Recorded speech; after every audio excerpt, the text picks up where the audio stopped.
জঞ্জাল কর নিয়ে নয়া সিদ্ধান্ত তৃণমূল পরিচালিত মালদহের ইংরেজবাজার পুরসভা। পৌর পরিষেবা পেতে হলে এবার থেকে আগে মেটাতে হবে জঞ্জাল কর, এমনই সিদ্ধান্ত ইংরেজবাজার পুরসভা বোর্ড অব কাউন্সিলের বৈঠকে।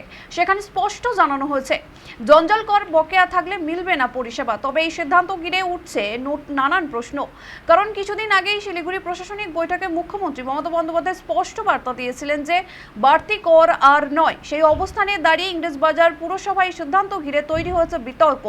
পুরসভার তরফে জানানো হয়েছে প্রতি মাসে 30 টাকা করে দিতে হবে জঞ্জাল কর, না হলে পানীয় জল নিকাশি সহ বিভিন্ন পরিষেবা থেকে বঞ্চিত হবেন নাগরিকরা।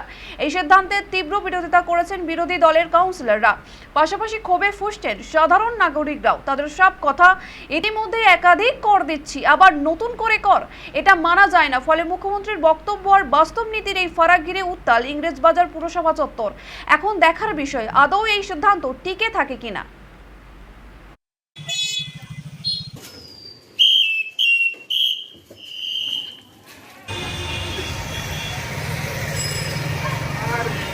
ইংলিশবাজার পৌরসভায় জঞ্জাল ট্যাক্স বিষয়টা আমি আগেও আমাদের কানে এসছে, শুনেছি বিষয়টা। এখন শুনলাম নাকি রেজলিউশন হয়েছে, তো সেটা তো পরের বিষয়। কিন্তু তার সঙ্গে আমরা তো সব ট্যাক্সই দিই, মিউনিসিপ্যালিটির তরফ থেকে যত ট্যাক্স আছে, যত রকমের পরিষেবার কর আমরা দিই, সবই দেওয়া হয়।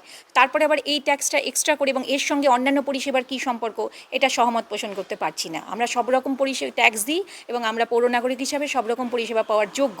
তো জঞ্জাল ট্যাক্সের জন্যে বাকি পরিষেবাগুলো না হলে পাবো না, এটা আমি সহমত পোষণ করতে পারছি না। সাধারণ নাগরিকরা জঞ্জাল ট্যাক্স, হেসেল ট্যাক্স, এইভাবে বিভিন্ন ধরনের ট্যাক্স চাপিয়ে দেওয়া হচ্ছে, যেখানে মুখ্যমন্ত্রী প্রতিশ্রুতি দিয়েছিলেন জোর করে কিছু করা যাবে না।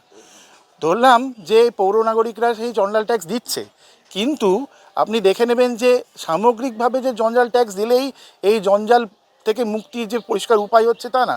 একটা বাঁশি বাজিয়ে একটা গাড়ি আসছে, সে স্বাভাবিকভাবে সেই নোংরাগুলো তুলছে, নিয়ে আবার রাস্তার ধারেই ফেলে দিচ্ছে। আপনি দেখতে পাবেন যে স্টেশন রোডে বুলেট শোরুমের ওখানে, আপনি দেখতে পাবেন যে 420 মোড়ে যাওয়ার সময় ডান হাতে পড়ে মনস্কামনা মন্দিরের একটু আগে, অথবা রথবাড়ির যে ব্রিজের তলা, সেখানে গন্ধে যাওয়া যায় না।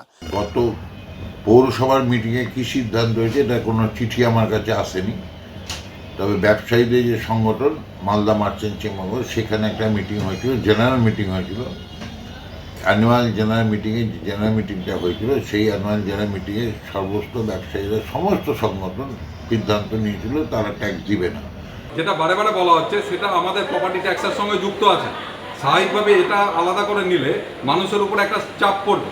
আর তিনি যেভাবে রেগুলেশনের কথা বলছেন এবং সেখানে তিনি যেটা করছেন যে অন্য কোনো কাজ করতে আসলে জঞ্জাল করে রিসিট আমরা দেখব, এইটা একটা জিজিয়া করার কথা আমাদের মনে পড়ে যাচ্ছে। কারণ একটা পৌরসভা কোনো সময় মানুষের উপরে এইভাবে বাধ্য করতে পারে না মানুষকে ট্যাক্স দিতে, যেটা উনি করছেন, এটা সম্পূর্ণ অনৈতিক। আমরা তো 1 টাকা জলের যেটা কর নিতাম সেটা তো বন্ধ করে দিয়েছি। কারণ এই টাকা যদি আমরা উঠাতে না পারি, আমাদের যে আগামী দিনের 16 ফিনান্সের যে টাকা, সেটা বন্ধ হয়ে যাবে। আমরা বলেছি যে কোনো যদি খুব ইমার্জেন্সি থাকে, খুব ডেথ সার্টিফিকেট অমুক নিয়ে আসে, সেটা না, যে কোনো কাজে আনলে, প্ল্যান হোক, আদার্স কাজ হোক, তাকে কিন্তু ওই সার্টিফিকেটটা দেখাতে হবে যে পেমেন্ট করেছে টাকা।